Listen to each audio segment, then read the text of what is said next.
श्री शिवाय नमस्तुभ्यम। श्री शिव पुराण की 7वीं संहिता वायव्य संहिता के उत्तरखंड का 11वां अध्याय आज हम प्रारंभ कर रहे हैं। इसमें हम वर्णाश्रम धर्म तथा नारी धर्म का वर्णन जो किया गया है उसके बारे में जानेंगे। शिव के भजन चिंतन एवं ज्ञान की महत्ता का प्रतिपादन किया गया है वो भी जानेंगे और भी बहुत कुछ। महादेव जी कहते हैं, देवेश्वरी, अब मैं अधिकारी विद्वान एवं श्रेष्ठ ब्राह्मण भक्तों के लिए संक्षेप से वर्ण धर्म का वर्णन करता हूँ। तीनों काल स्नान, अग्निहोत्र, विधिवत शिवलिंग पूजन, दान, ईश्वर प्रेम सदा और सर्वत्र दया, सत्य भाषण, संतोष, आस्तिकता, किसी भी जीव की हिंसा न करना, लज्जा, श्रद्धा, अध्ययन, योग, निरंतर अध्यापन, व्याख्यान, ब्रह्मचर्य, उपदेश, श्रवण, तपस्या, क्षमा, शौच, शिखा धारण, यज्ञोपवीत धारण, पगड़ी धारण करना, दुपट्टा लगाना, निषिद्ध वस्तु का सेवन न करना, रुद्राक्ष की माला पहनना, प्रत्येक पर्व में विशेषतः चतुर्दशी को शिव की पूजा करना, ब्रह्म कुर्च का पान, प्रत्येक मास में ब्रह्म कुर्च से विधि पूर्वक मुझे नहलाकर मेरा विशेष रूप से पूजन करना, संपूर्ण क्रियान का त्याग, श्रद्धान का परित्याग, बासी अन्न तथा विशेषतः यावक अर्थात बोरोधान कुल्थी का त्याग, मध्य और मध्य की गंध का त्याग, शिव को निवेदित अर्थात चंडेश्वर के भाग नैवेद्य का त्याग, ये सभी वर्णों के सामान्य धर्म है। ब्राह्मणों के लिए विशेष धर्म ये हैं: क्षमा, शांति, संतोष, सत्य, अस्तेय अर्थात चोरी न करना, ब्रह्मचर्य, शिव ज्ञान, वैराग्य, भस्म सेवन और सब प्रकार की आसक्तियों से निवृत्ति। इन 10 धर्मों को ब्राह्मणों का विशेष धर्म कहा गया है। अब योगियों अर्थात यतियों के लक्षण बताए जाते हैं। दिन में भिक्षान भोजन उनका विशेष धर्म है। यह वानप्रस्थ आश्रम वालों के लिए भी उनके समान ही अभीष्ट है। इन सबको और ब्रह्मचारियों को भी रात में भोजन नहीं करना चाहिए। पढ़ाना, यज्ञ कराना और दान लेना, इनका विधान मैंने विशेषतः क्षत्रिय और वैश्य के लिए नहीं किया है।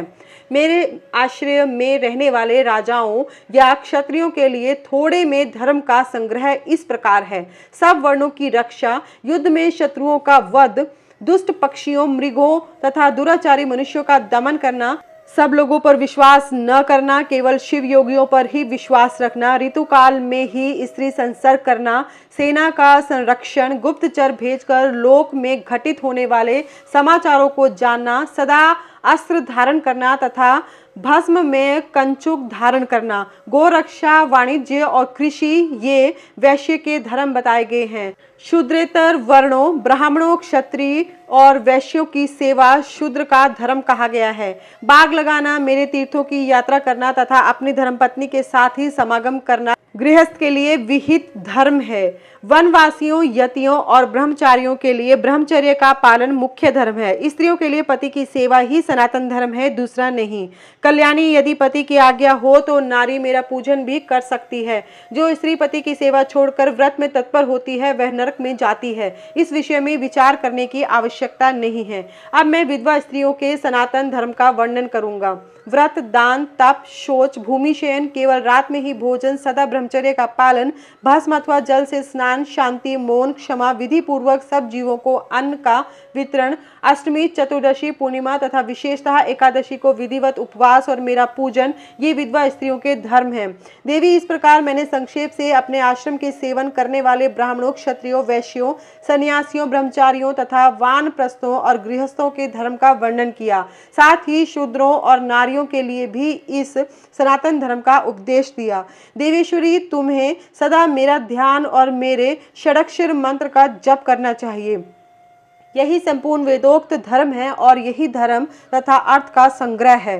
लोक में जो मनुष्य अपनी इच्छा से मेरे विग्रह की सेवा का व्रत धारण किए हुए हैं, पूर्व जन्म की सेवा के संस्कार से युक्त होने के कारण भावातिरेक से संपन्न हैं, वे स्त्री आदि विषयों में अनुरक्त हो या विरक्त, पापों से उसी प्रकार लिप्त नहीं होते जैसे जल से कमल का पत्ता। मेरे प्रसाद से विशुद्ध हुए उन विवेकी पुरुषों को मेरे स्वरूप का ज्ञान हो जाता है, फिर उनके लिए कर्तव्य का विधि निषेध नहीं रह जाता। समाधि तथा शरणागति भी आवश्यक नहीं रहती। जैसे मेरे लिए कोई विधि निषेध नहीं है, वैसे ही उनके लिए भी नहीं है। परिपूर्ण होने के कारण जैसे मेरे लिए कुछ साध्य नहीं है, उसी प्रकार उन कृतकृत्य ज्ञान योगियों के लिए भी कोई कर्तव्य नहीं रह जाता है। वे मेरे भक्तों के हित के लिए मानव भाव का आश्रय लेकर भूतल पर स्थित हैं। उन्हें रुद्र लोक से परिभ्रष्ट रुद्र ही समझना चाहिए, इसमें संशय नहीं है। जैसे मेरी आज्ञा ब्रह्मा आदि देवताओं को कार्य में प्रवृत्त करने वाली है, उसी प्रकार उन शिव योगियों की आज्ञा भी अन्य मनुष्यों को कर्तव्य कर्म में लगाने वाली है। वे मेरी आज्ञा के आधार हैं, उनमें अतिशय सद्भाव भी है, इसलिए उनका दर्शन करने मात्र से सब पापों का नाश हो जाता है तथा प्रशस्त फल की प्राप्ति को सूचित करने वाले विश्वास की भी वृद्धि होती है। जिन पुरुषों का मुझ में अनुराग है, उन्हें उन बातों का भी ज्ञान हो जाता है जो पहले कभी उनके देखने या सुनने या अनुभव में नहीं आई होती है। उनमें अकस्मात कंपन, स्वेद, अश्रुपात, कंठ में स्वर विकार तथा आनंद आदि भावों का बारंबार उदय होने लगता है। ये सब लक्षण उनमें कभी एक एक करके अलग अलग प्रकट होते हैं और कभी संपूर्ण भावों का एक साथ उदय होने लगता है। कभी विलग न होने वाले इन मंद, मध्यम और उत्तम भावों द्वारा उन श्रेष्ठ सत्पुरुषों की पहचान करनी चाहिए। जैसे जब लोहा आग में तप कर लाल हो जाता है, तब केवल लोहा नहीं रह जाता, उसी तरह मेरा सानिध्य प्राप्त होने से वे केवल मनुष्य नहीं रह जाते, मेरा स्वरूप हो जाते हैं। हाथ पैर आदि के साधर्म्य से मानव शरीर धारण करने पर भी वे वास्तव में रुद्र हैं।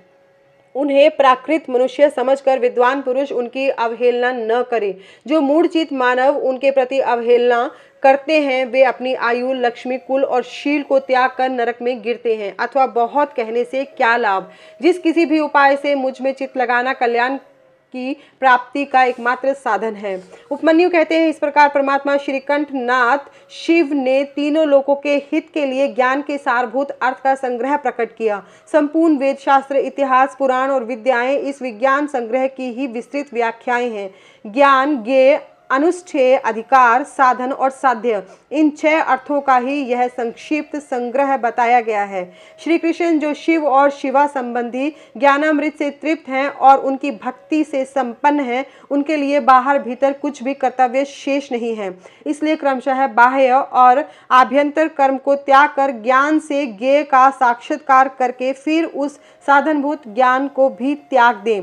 यदि चित्त शिव में एकाग्र नहीं है तो कर्म करने से भी क्या लाभ, और यदि चित्त एकाग्र ही है तो कर्म करने की भी क्या आवश्यकता है। अतः बाहर और भीतर के कर्म करके या न करके जिस किसी भी उपाय से भगवान शिव में चित्त लगाएं। जिनका चित्त भगवान शिव में लगा है और जिनकी बुद्धि सुस्थिर है, ऐसे सत्पुरुषों को इहलोक और परलोक में भी सर्वत्र परमानंद की प्राप्ति होती है। यहाँ ओम नमः शिवाय इस मंत्र से सब सिद्धियां सुलभ होती हैं। अतः परपर विभूति अर्थात उत्तम मध्यम ऐश्वर्य की प्राप्ति के लिए इस मंत्र का ज्ञान प्राप्त करना चाहिए। श्री कृष्ण बोले, सर्वज्ञ महर्षि प्रवर, आप संपूर्ण ज्ञान के महासागर हैं। अब मैं आपके मुख से पंचाक्षर मंत्र के महात्म्य का तत्वतः वर्णन सुनना चाहता हूँ।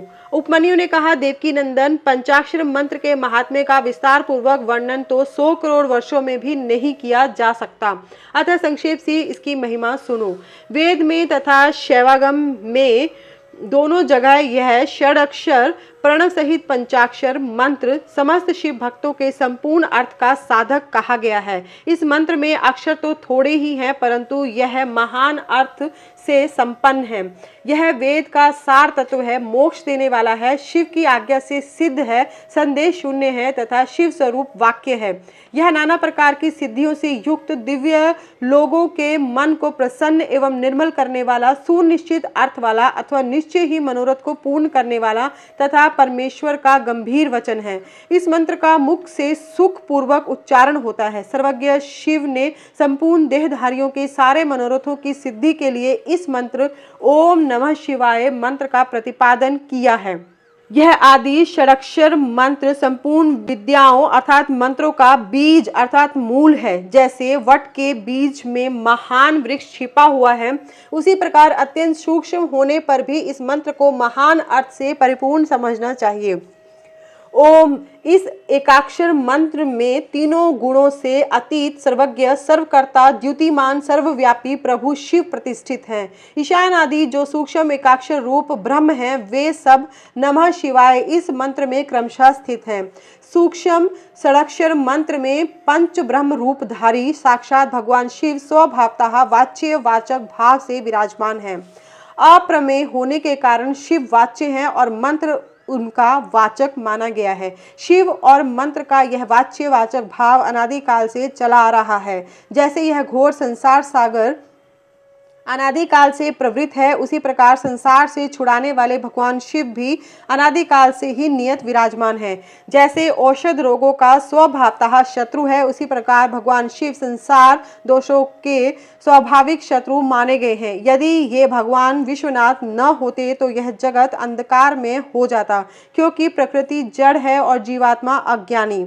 अतः इन्हें प्रकाश देने वाले परमात्मा ही हैं। प्रकृति से लेकर परमाणु पर्यंत जो कुछ भी जड़ रूप तत्व है, वह किसी बुद्धिमान अर्थात चेतन कारण के बिना स्वयं कर्ता नहीं देखा गया है। जीवों के लिए धर्म करने और अधर्म से बचने का उपदेश दिया जाता है, उनके बंधन और मोक्ष भी देखे जाते हैं। अतः विचार करने से सर्वज्ञ परमात्मा शिव के बिना प्राणियों के आदि सर्ग की सिद्धि नहीं होती। जैसे रोगी वैद्य के बिना सुख से रहित हो क्लेश उठाते हैं, उसी प्रकार सर्वज्ञ शिव का आश्रय न लेने से संसारी जीव नाना प्रकार के क्लेश भोगते हैं। अतः यह सिद्ध हुआ कि जीवों का संसार सागर से उद्धार करने वाले स्वामी अनादि सर्वज्ञ परिपूर्ण सदाशिव विद्यमान हैं। वे प्रभु आदि मध्य और अंत से रहित हैं, स्वभाव से ही निर्मल हैं तथा सर्वज्ञ एवं परिपूर्ण हैं। उन्हें शिव नाम से जानना चाहिए। शिवागम में उनके स्वरूप का विशद रूप से वर्णन है। यह पंचाक्षर मंत्र उनका अभिधान अर्थात वाचक है और वे शिव अभिधेय अर्थात वाच्य हैं। अभिधान और अभिधेय अर्थात वाचक और वाच्य रूप होने के कारण परम शिव स्वरूप यह मंत्र सिद्ध माना गया है। ओम नमः शिवाय यह जो षडाक्षर शिव वाक्य है, इतना ही शिव ज्ञान है और इतना ही परम पद है। यह शिव का विधि वाक्य है, अर्थवाद नहीं है। यह उन्हीं शिव का स्वरूप है जो सर्वज्ञ परिपूर्ण और स्वभावतः निर्मल है, जो समस्त लोकों पर अनुग्रह करने वाले हैं। वे भगवान शिव झूठी बात कैसे कह सकते हैं? जो सर्वज्ञ हैं वे तो मंत्र से जितना फल मिल सकता है उतना पूरा का पूरा बताएंगे, परंतु जो राग और अज्ञान आदि दोषों से ग्रस्त हैं वे ही झूठी बात कह सकते हैं। वे राग और अज्ञान आदि दोष ईश्वर में नहीं है, अतः ईश्वर कैसे झूठ बोल सकते हैं? जिनका संपूर्ण दोषों से कभी परिचय ही नहीं हुआ, उन सर्वज्ञ शिव ने जिस निर्मल वाक्य पंचाक्षर मंत्र का प्रणयन किया है वह प्रमाणभूत ही है, इसमें संशय नहीं है। इसलिए विद्वान पुरुष को चाहिए कि वह ईश्वर के वचनों पर श्रद्धा करे। यथार्थ पुण्य पाप के विषय में ईश्वर के वचनों पर श्रद्धा न करने वाले पुरुष नरक में जाता है। शांत स्वभाव वाले श्रेष्ठ मुनियों ने स्वर्ग और मोक्ष की सिद्धि के लिए जो सुंदर बात कही है उसे सुभाषित समझना चाहिए। जो वाक्य राग, द्वेष, असत्य, काम, क्रोध और तृष्णा का अनुसरण करने वाला हो वह नरक का हेतु होने के कारण दुर्भाषित कहलाता है। अविद्या एवं राग से युक्त वाक्य जन्म मरण रूप संसार कलेश की प्राप्ति में कारण होता है। अतः वह कोमल, ललित अथवा संस्कृत अर्थात संस्कार युक्त हो तो भी उससे क्या लाभ? जिसे सुनकर कल्याण की प्राप्ति हो तथा राग आदि दोषों का नाश हो जाए, वह वाक्य सुंदर शब्दावली से युक्त न हो तो भी शोभन तथा समझने योग्य है। मंत्रों की संख्या बहुत होने पर भी जिस विमल षडाक्षर मंत्र का निर्माण सर्वज्ञ शिव ने किया है, उसके समान कहीं कोई दूसरा मंत्र नहीं है। षडाक्षर मंत्र में 6 अंगों सहित संपूर्ण वेद और शास्त्र विद्यमान है, अतः उसके समान दूसरा कोई मंत्र कहीं नहीं है। 7 करोड़ महामंत्रों और अनेकानेक उपमंत्रों से यह षडाक्षर मंत्र उसी प्रकार भिन्न है जैसे वृत्ति से सूत्र। जितने शिव ज्ञान है और जो विद्या स्थान है वे सब षडाक्षर मंत्र रूपी सूत्र के संक्षिप्त भाष्य हैं। जिसके हृदय में ओम नमः शिवाय यह षडाक्षर मंत्र प्रतिष्ठित है, उसे दूसरे बहुसंख्यक मंत्रों और अनेक विस्तृत शास्त्रों से क्या प्रयोजन। जिसने ओम नमः शिवाय इस मंत्र का जब दृढ़ता पूर्वक अपना लिया है, उसने संपूर्ण शास्त्र पढ़ लिया और समस्त शुभ कृत्यों का अनुष्ठान पूरा कर लिया। आदि में नमः पद से युक्त शिवाय, ये 3 अक्षर जिसकी जीवा के अग्रभाग में विद्यमान है, उसका जीवन सफल हो गया। पंचाक्षर मंत्र के जप में लगा हुआ पुरुष यदि पंडित, मूर्ख, अंत्यज अथवा अधम भी हो तो वह पाप पंजर से मुक्त हो जाता है। देवी बोली, महेश्वर दुर्जय, दुर्लंघ्य एवं कलुषित कली काल में जब सारा संसार धर्म से विमुख हो, पाप में अंधकार से आच्छादित हो जाएगा, वर्ण और आश्रम संबंधी आचार नष्ट हो जाएंगे, धर्म संकट उपस्थित हो जाएगा, सबका अधिकार संदिग्ध, अनिश्चित और विपरीत हो जाएगा, उस समय उपदेश की प्रणाली नष्ट हो जाएगी और गुरु शिष्य की परंपरा भी जाती रहेगी।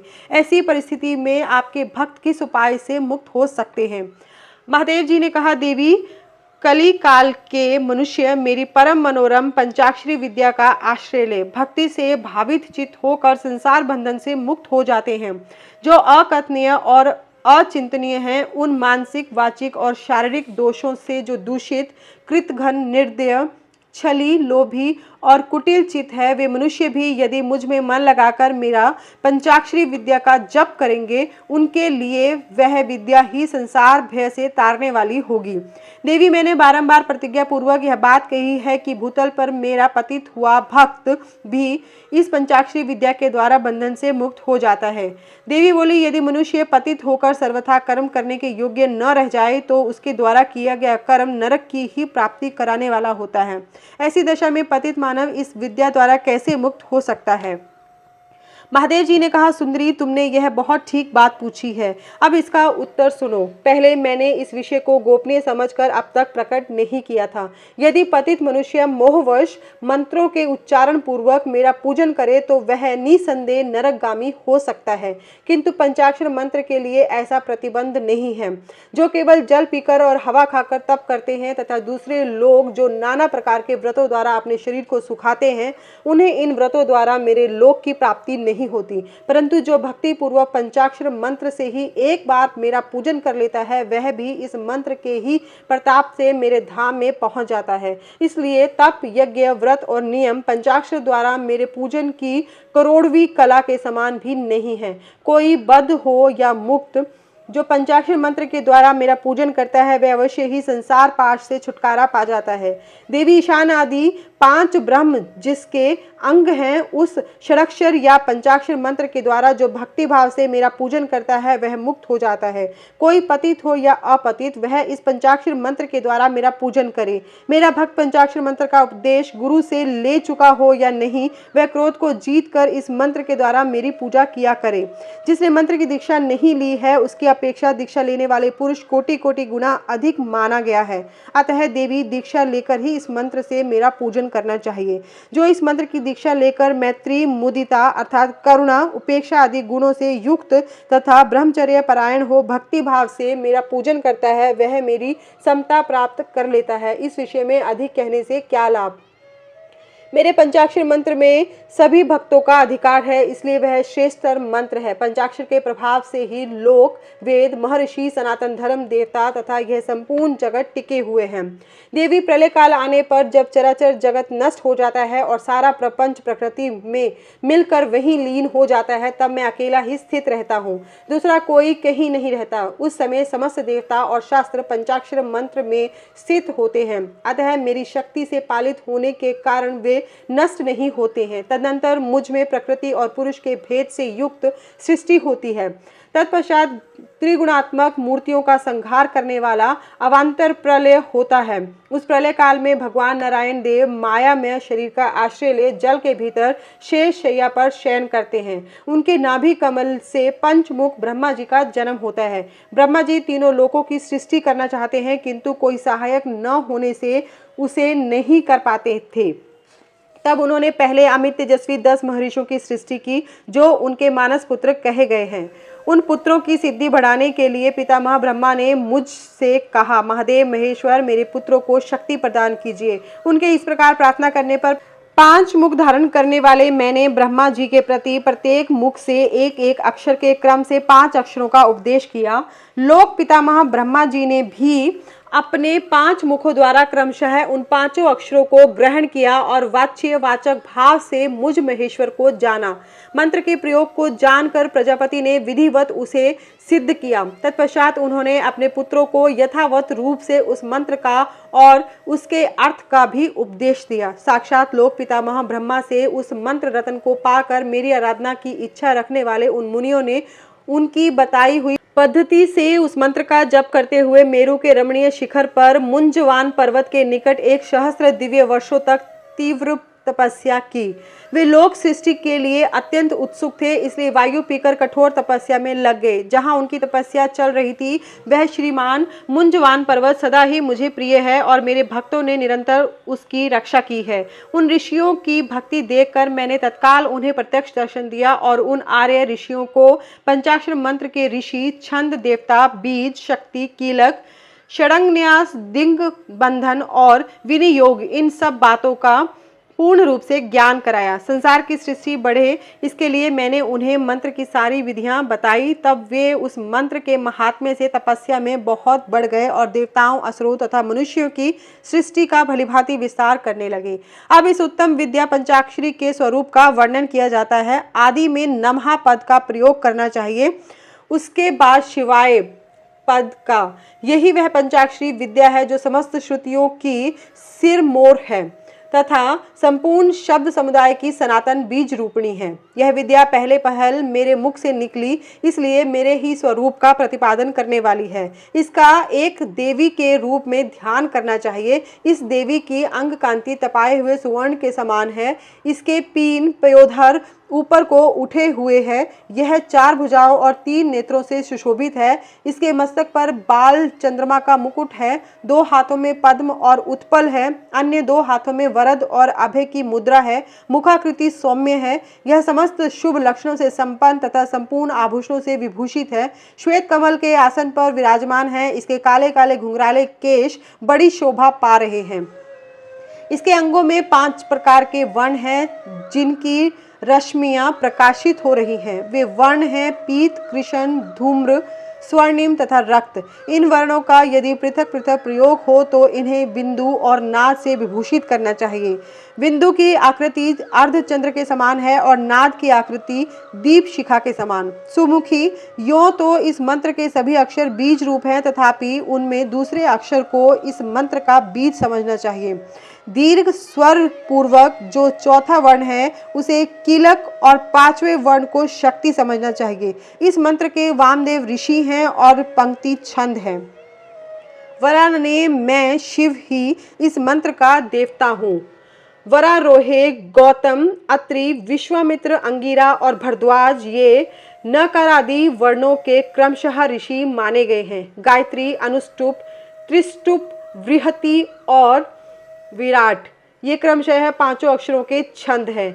इंद्र, रुद्र, विष्णु, ब्रह्मा और स्कंद ये क्रमशः उन अक्षरों के देवता हैं। वरानने मेरे पूर्वादि 4 दिशाओं के तथा ऊपर के 5 मुख इन नकारादि अक्षरों के क्रमशः स्थान है। पंचाक्षर मंत्र का पहला अक्षर उदात्त है, दूसरा और चौथा भी उदात्त ही है, 5वां स्वरित है, तीसरा अक्षर अनुदात्त माना गया है। इस पंचाक्षर मंत्र के मूल विद्या शिव, शैव सूत्र तथा पंचाक्षर नाम जाने। शैव अर्थात शिव संबंधी। बीज प्रणव मेरा विशाल हृदय है। नकार सिर कहा गया है। मकार शिखा है। शी कवच है। वा नेत्र है और यकार अस्त्र है। इन वर्णों के अंत में अंगों के चतुर्थ्यंत रूप के साथ क्रमशः नमः, स्वाहा, वषट, हुम, वोषट और फट जोड़ने से अंगन्यास होता है। देवी थोड़े से भेद के साथ यह तुम्हारा भी मूल मंत्र है। उस पंचाक्षर मंत्र में जो 5वां वर्ण य है उसे 12वें स्वर से विभूषित किया जाता है, अर्थात नमः शिवाय के स्थान पे नमः शिवाय कहने से यह देवी का मूल मंत्र हो जाता है। अतः साधक को चाहिए कि वह इस मंत्र से मन, वाणी और शरीर के भेद से हम दोनों का पूजन, जप और होम आदि करे। मन आदि के भेद से यह पूजन 3 प्रकार का होता है, मानसिक, वाचिक और शारीरिक। देवी जिसकी जैसी समझ हो, जिसे जितना समय मिल सके, जिसकी जैसी बुद्धि, शक्ति, संपत्ति, उत्साह एवं योग्यता और प्रीति हो, उसके अनुसार वह शास्त्र विधि से जब कभी, यहाँ, कहीं अथवा जिस किसी भी साधन द्वारा मेरी पूजा कर सकता है, उसकी की हुई वह पूजा उसे अवश्य मोक्ष की प्राप्ति करा देगी। सुंदरी, मुझ में मन लगाकर जो कुछ क्रम या व्युत्क्रम से किया गया हो वह कल्याणकारी तथा मुझे प्रिय होता है। तथापि जो मेरे भक्त हैं और कर्म करने में अत्यंत विवश अर्थात असमर्थ नहीं हो गए हैं, उनके लिए सब शास्त्रों में मैंने ही नियम बनाया है, उस नियम का उन्हें पालन करना चाहिए। अब मैं पहले मंत्र की दीक्षा लेने का शुभ विधान बता रहा हूँ, जिसके बिना मंत्र जप निष्फल होता है और जिसके होने से जप कर्म अवश्य सफल होता है। महादेव जी कहते हैं, वरानने, आज्ञाहीन, क्रियाहीन, श्रद्धाहीन तथा विधि के पालनार्थ आवश्यक दक्षिणा से हीन जो जप किया जाता है वह सदा निष्फल होता है। मेरा स्वरूप भूत मंत्र यदि आज्ञा सिद्ध, क्रिया सिद्ध और श्रद्धा सिद्ध होने के साथ ही दक्षिणा से भी युक्त हो तो उसकी सिद्धि होती है और उससे महान फल प्राप्त होता है। शिष्य को चाहिए कि वह पहले तत्ववेता आचार्य, जपशील, सद्गुण संपन्न, ध्यान योग परायण एवं ब्राह्मण गुरु की सेवा में उपस्थित हो। मन में शुद्ध भाव रखते हुए प्रयत्न पूर्वक उन्हें संतुष्ट करे। ब्राह्मण साधक अपने मन, वाणी, शरीर और धन से आचार्य का पूजन करे। वह वैभव हो तो गुरु को भक्ति भाव से हाथी, घोड़े, रथ, रतन, क्षेत्र और गृह आदि अर्पित करे। जो अपने लिए सिद्धि चाहता हो वह धन के दान में कृपणता न करे, तदंतर सब सामग्रियों सहित अपने आप को गुरु की सेवा में अर्पित कर दे। इस प्रकार यथाशक्ति निश्चल भाव से गुरु की विधिवत पूजा करके गुरु से मंत्र एवं ज्ञान का उपदेश क्रमशः ग्रहण करें। इस तरह संतुष्ट हुए गुरु अपने पूजक शिष्य को, जो 1 वर्ष तक उनकी सेवा में रह चुका हो, गुरु की सेवा में उत्साह रखने वाला हो, अहंकार रहित हो और उपवास पूर्वक स्नान करके शुद्ध हो गया हो, पुनः विशेष शुद्धि के लिए पूर्ण कलश में रखे हुए पवित्र द्रव्य युक्त मंत्र शुद्ध जल से नहलाकर चंदन, पुष्प, माला, वस्त्र और आभूषण द्वारा अलंकृत करके उसे सुंदर वेशभूषा से विभूषित करे। तत्पश्चात शिष्य से ब्राह्मणों द्वारा पुण्याह वाचन और ब्राह्मणों की पूजा करवाकर समुद्र तट पर, नदी के किनारे, गौशाला में, देवालय में, किसी भी पवित्र स्थान में अथवा घर में सिद्धिदायक काल आने पर शुभ तिथि, शुभ नक्षत्र एवं सर्व दोष रहित शुभ योग में गुरु अपने उस शिष्य को अनुग्रह पूर्वक विधि के अनुसार मेरा ज्ञान दे। एकांत स्थान में अत्यंत प्रसन्नचित हो उच्च स्वर से हम दोनों के उस उत्तम मंत्र का शिष्य से भली भांति उच्चारण कराएं। बारंबार उच्चारण कराकर शिष्य को इस प्रकार आशीर्वाद दे, तुम्हारा कल्याण हो, मंगल हो, शोभन हो, प्रिय हो। इस तरह गुरु शिष्य को मंत्र और आज्ञा प्रदान करे। इस प्रकार गुरु से मंत्र और आज्ञा पाकर शिष्य एकाग्रचित हो संकल्प करके पुरस्चरण पूर्वक प्रतिदिन उस मंत्र का जप करता रहे। वह जब तक जिए तब तक अनन्य भाव से तत्परता पूर्वक नित्य 1008 मंत्रों का जप किया करे। जो ऐसा करता है वह परम गति को प्राप्त होता है। जो प्रतिदिन संयम से रहकर केवल रात में भोजन करता है और मंत्र के जितने अक्षर हैं उतने लाख का 54 जप आदर पूर्वक पूरा कर देता है वह पौरश्चरणिक कहलाता है। जो पुरस्चरण करके प्रतिदिन जप करता रहता है उसके समान इस लोक में दूसरा कोई नहीं है, वह सिद्धिदायक सिद्ध हो जाता है। साधक को चाहिए कि वह शुद्ध देश में स्नान करके सुंदर आसन बांधकर अपने हृदय में तुम्हारे साथ मुझ शिव का और अपने गुरु का चिंतन करते हुए उत्तर या पूर्व की ओर मुंह किए मौन भाव से बैठे। चित्त को एकाग्र करे तथा दहन, पलावन आदि के द्वारा 5 तत्वों का शोधन करके मंत्र का न्यास आदि करें। इसके बाद सकलीकरण की क्रिया संपन्न करके प्राण और अपान नियमन करते हुए हम दोनों के स्वरूप का ध्यान करें और विद्या स्थान अपने रूप, ऋषि, छंद, देवता, बीज, शक्ति तथा मन के वाच्यार्थ रूप मुझ परमेश्वर का स्मरण करके पंचाक्षरी का जप करें। मानस जप उत्तम है, उपांशु जप मध्यम है और वाचिक जप उससे निम्न कोटि का माना गया है। ऐसा आगमार्थ विशारद विद्वानों का कथन है। जो ऊंचे नीचे स्वर से युक्त तथा स्पष्ट और अस्पष्ट पदों एवं अक्षरों के साथ मंत्र का वाणी द्वारा उच्चारण करता है उसका यह जप वाचिक कहलाता है। जिस जप में केवल जिह्वा मात्र हिलती है अथवा बहुत धीमे स्वर से अक्षरों का उच्चारण होता है तथा जो दूसरों के कान में पड़ने पर भी उन्हें कुछ सुनाई नहीं देता, ऐसे जप को उपांशु कहते हैं। जिस जप में अक्षर पंक्ति का एक वर्ण से दूसरे वर्ण का, एक पद से दूसरे पद का तथा शब्द और अर्थ का मन के द्वारा बारंबार चिंतन मात्र होता है वह मानस जप कहलाता है। वाचिक जप 1 गुना ही फल देता है, उपांशु जप 100 गुना फल देने वाला होता है। मानस जप का फल सहस्त्र गुना कहा गया है तथा सगर्भ जप उससे 100 गुना अधिक फल देने वाला है। प्राणायाम पूर्वक जो जप होता है उसे सगर्भ जप कहते हैं। अगर्भ जप में भी आदि और अंत में प्राणायाम कर लेना श्रेष्ठ बताया गया है। मंत्रार्थ वेता बुद्धिमान साधक प्राणायाम करते समय 40 बार मंत्र का स्मरण कर ले। जो ऐसा करने में असमर्थ हो वह अपनी शक्ति के अनुसार जितना हो सके उतने ही मंत्रों का मानसिक जप कर ले। 5, 3 अथवा 1 बार अगर्भ या सगर्भ प्राणायाम करे।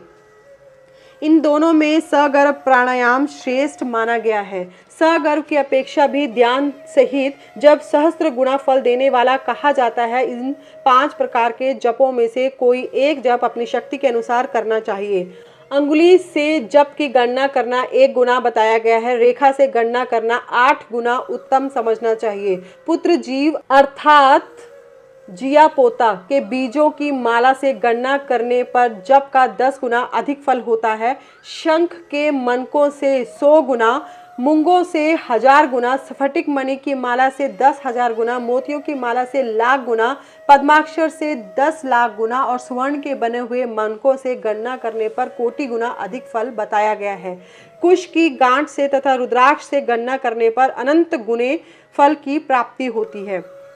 30 रुद्राक्ष के दानों से बनाई गई माला जप कर्म में धन देने वाली होती है। 27 दानों की माला पुष्टिदायिनी और 25 दानों की माला मुक्तिदायिनी होती है। 15 रुद्राक्षों की बनी हुई माला अभिचार कर्म में फलदायक होती है। जप कर्म में अनुकूठे को मोक्षदायक समझना चाहिए और तर्जनी को शत्रुनाशक। मध्यमा धन देती है और अनामिका शांति प्रदान करती है। 108 दानों की माला उत्तमोत्तम मानी गई है। 100 दानों की माला उत्तम और 50 दानों की माला मध्यम होती है। 54 दानों की माला मनोहारिणी एवं श्रेष्ठ कही गई है। इस तरह की माला से जप करें वह जप किसी को दिखाए नहीं। किनिष्ठा का अंगुली अक्षरणी अर्थात जप के फल को क्षरित नष्ट न करने वाली मानी गई है, इसलिए जप कर्म में शुभ है। दूसरी अंगुलियों के साथ अंगुष्ठ द्वारा जप करना चाहिए क्योंकि अंगुष्ठ के बिना किया हुआ जप निष्फल होता है। घर में किए हुए जप को समान या 1 गुना समझना चाहिए। गौशाला में उसका फल 100 गुना हो जाता है। पवित्र वन या उद्यान में किया हुआ जप का फल सहस्त्र गुना बताया जाता है। पवित्र पर्वत पर 10,000 गुना, नदी के तट पर लाख गुना, देवालय में कोटि गुना और मेरे निकट किए हुए जप को अनंत गुना कहा गया है। सूर्य, अग्नि, गुरु, चंद्रमा, दीपक, जल, ब्राह्मण और गौओं के समीप किया हुआ जप श्रेष्ठ होता है। पूर्वाभिमुख किया हुआ जप वशीकरण में और दक्षिणाभिमुख जप अभिचार कर्म में सफलता प्रदान करने वाला है। पश्चिमाभिमुख जप को धनदायक जानना चाहिए और उत्तराभिमुख जप शांतिदायक होता है। सूर्य, अग्नि, ब्राह्मण, देवता तथा अन्य श्रेष्ठ पुरुषों के समीप उनकी ओर पीठ करके जप नहीं करना चाहिए।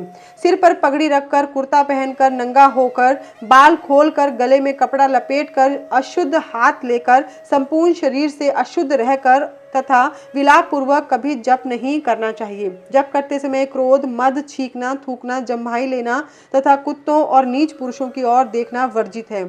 यदि कभी वैसा संभव हो जाए तो आचमन करें अथवा तुम्हारे साथ मेरा अर्थात पार्वती सहित शिव का स्मरण करें या ग्रह नक्षत्रों का दर्शन करें अथवा प्राणायाम कर ले। बिना आसन के बैठकर, सोकर, चलते चलते अथवा खड़े होकर जप न करें।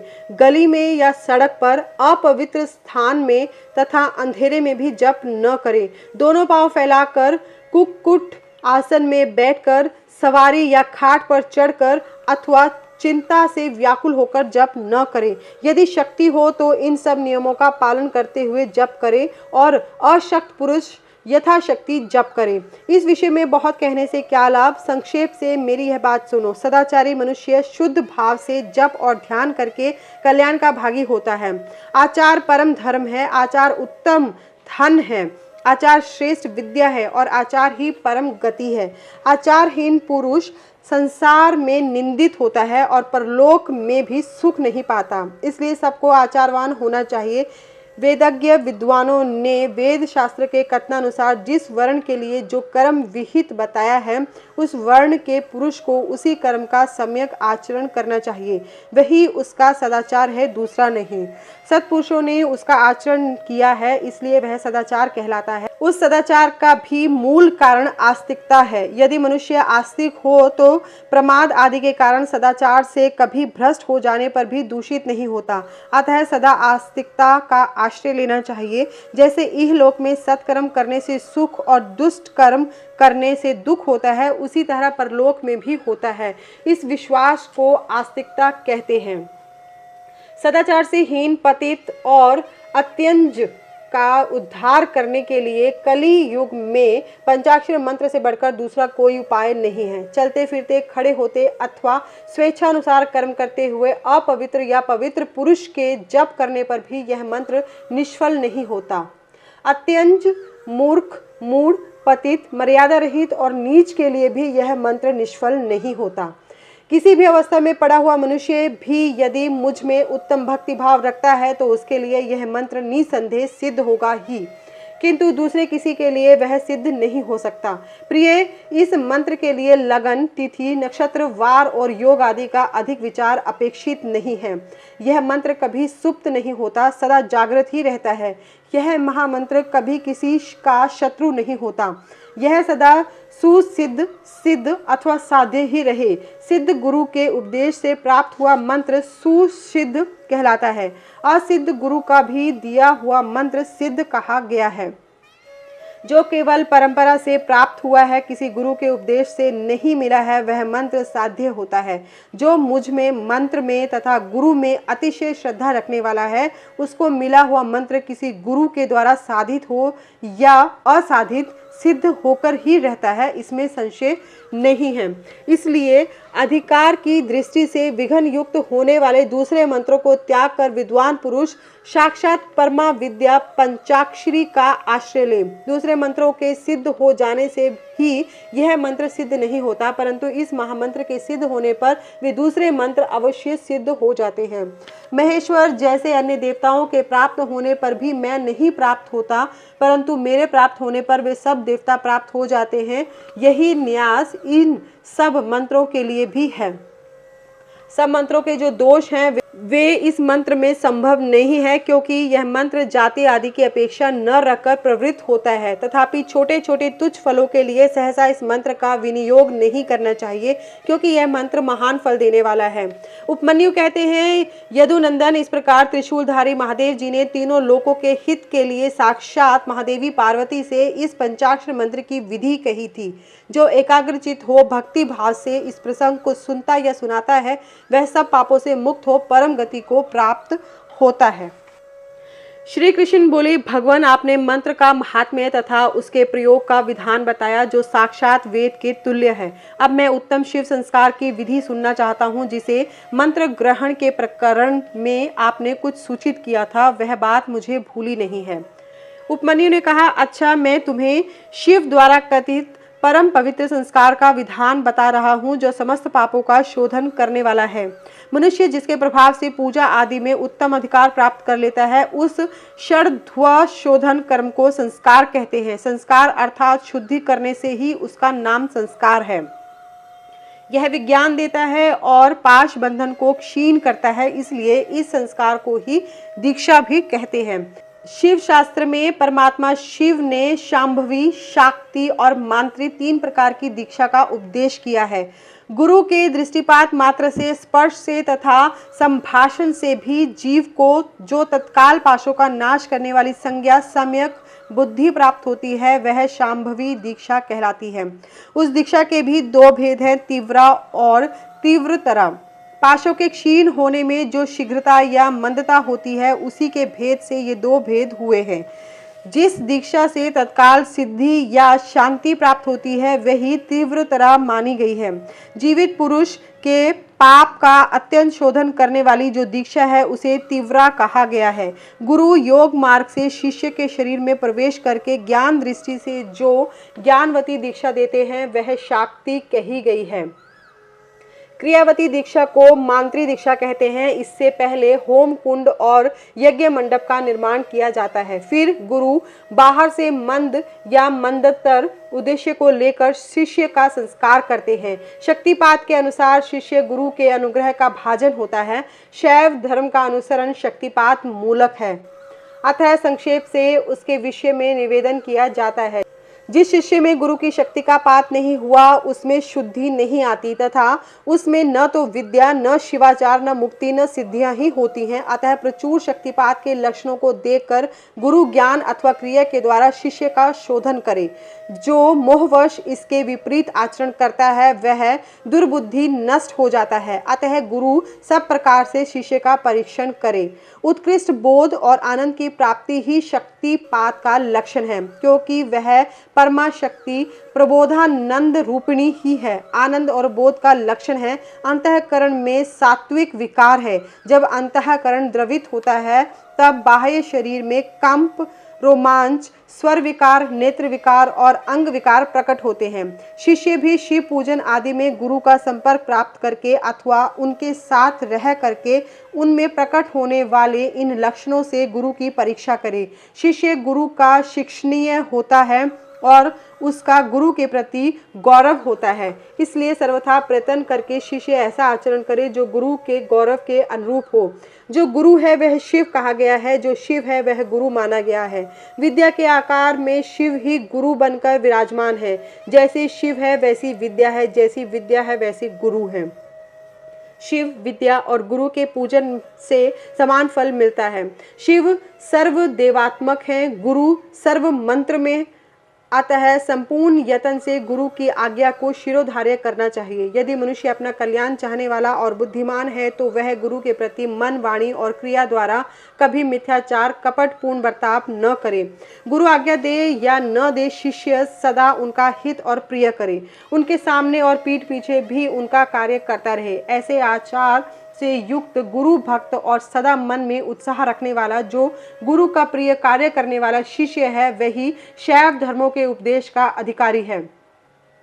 यदि गुरु गुणवान, विद्वान, परमानंद का प्रकाशक, तत्ववेता और शिव भक्त है तो वही मुक्ति देने वाला है, दूसरा नहीं। ज्ञान उत्पन्न करने वाला जो परमानंद जनित तत्व है उसे जिसने जान लिया है वही आनंद का साक्षात्कार करा सकता है। ज्ञान रहित नाम मात्र का गुरु ऐसा नहीं कर सकता।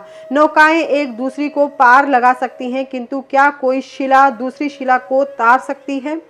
नाम मात्र के गुरु से नाम मात्र की ही मुक्ति प्राप्त हो सकती है। जिन्हें तत्व का ज्ञान है वे ही स्वयं मुक्त होकर दूसरों को भी मुक्त करते हैं। तत्वहीन को कैसे बोध होगा और बोध के बिना कैसे आत्मा का अनुभव होगा? जो आत्मा अनुभव से शून्य है वह पशु कहलाता है। पशु की प्रेरणा से कोई पशुत्व को नहीं लांघ सकता। अतः तत्वज्ञ पुरुष ही मुक्त और मोचक हो सकता है, अज्ञ नहीं। समस्त शुभ लक्षणों से युक्त, संपूर्ण शास्त्रों का ज्ञाता तथा सब प्रकार के उपाय विधान का जानकार होने पर भी जो तत्वज्ञ ज्ञान से हीन है उसका जीवन निष्फल है। जिस पुरुष की अनुभव पर्यंत बुद्धि तत्व के अनुसंधान में प्रवृत्त होती है उसके दर्शन, स्पर्श आदि से परमानंद की प्राप्ति होती है। अतः जिसके संपर्क से ही उत्कृष्ट बोध स्वरूप आनंद की प्राप्ति संभव हो, बुद्धिमान पुरुष उसी को अपना गुरु चुने, दूसरे को नहीं। योग्य गुरु का जब तक अच्छी तरह ज्ञान न हो जाए तब तक विनयाचार चतुर मुमुक्षु शिष्यों को उनकी निरंतर सेवा करनी चाहिए। उनका अच्छी तरह ज्ञान सम्यक परिचय हो जाने पर उनमें सुस्थिर भक्ति करे। जब तक तत्व का बोध न प्राप्त हो जाए तब तक निरंतर गुरु सेवन में लगा रहे। तत्व को न तो कभी छोड़े, न किसी तरह भी उसकी उपेक्षा ही करे। जिसके पास 1 वर्ष तक रहने पर भी शिष्य को थोड़े से भी आनंद और प्रबोध की उपलब्धि न हो, वह शिष्य उसे छोड़कर दूसरे गुरु का आश्रय ले। गुरु को भी चाहिए कि वह अपने आश्रित ब्राह्मण जातीय शिष्य की 1 वर्ष तक परीक्षा करे, क्षत्रिय शिष्य की 2 वर्ष और वैश्य की 3 वर्ष तक परीक्षा करे। प्राणों को संकट में डालकर सेवा करने और अधिक धन देने आदि का अनुकूल प्रतिकूल आदेश देकर उत्तम जाति वालों को छोटे काम में लगाकर और छोटों को उत्तम काम में नियुक्त करके उनके धैर्य और सहनशीलता की परीक्षा करे। गुरु के तिरस्कार आदि करने पर भी जो विषाद को नहीं प्राप्त होते, वे ही संयमी, शुद्ध तथा शिव संस्कार कर्म के योग्य हैं। जो किसी की हिंसा नहीं करते, सबके प्रति दयालु होते हैं, सदा हृदय में उत्साह रखकर सब कार्य करने को उद्यत रहते, अभिमान शून्य, बुद्धिमान और स्पर्धा रहित होकर प्रिय वचन बोलते, सरल, कोमल, स्वच्छ, विनयशील, सुस्थिर चित्त, शोचाचार से संयुक्त और शिव भक्त होते, ऐसे आचार व्यवहार वाले द्विजातियों को मन, वाणी, शरीर और क्रिया द्वारा यथोचित रीति से शुद्ध करके तत्व का बोध कराना चाहिए। यह शास्त्रों का निर्णय है। शिव संस्कार कर्म में नारी का स्वतः अधिकार नहीं है। यदि वह शिव भक्त हो तो पति की आज्ञा से ही उक्त संस्कार की अधिकारिणी होती है। विधवा स्त्री का पुत्र आदि की अनुमति से और कन्या का पिता की आज्ञा से शिव संस्कार में अधिकार होता है। शूद्रों, पतितों और वर्ण संकरों के लिए षड्ध्व शोधन अर्थात शिव संस्कार का विधान नहीं है। वे भी यदि परम कारण शिव में स्वाभाविक अनुराग रखते हो तो शिव का चरणोदक लेकर अपने पापों की शुद्धि करें। इसी के साथ श्री शिव पुराण की 7वीं संहिता वायव्य संहिता के उत्तरखंड का 15वां अध्याय समाप्त होता है। नमः शिवाय। कल के अध्याय में हम जानेंगे समय संस्कार तथा समयाचार की दीक्षा की विधि और भी बहुत कुछ। नमः शिवाय भक्तों, धन्यवाद।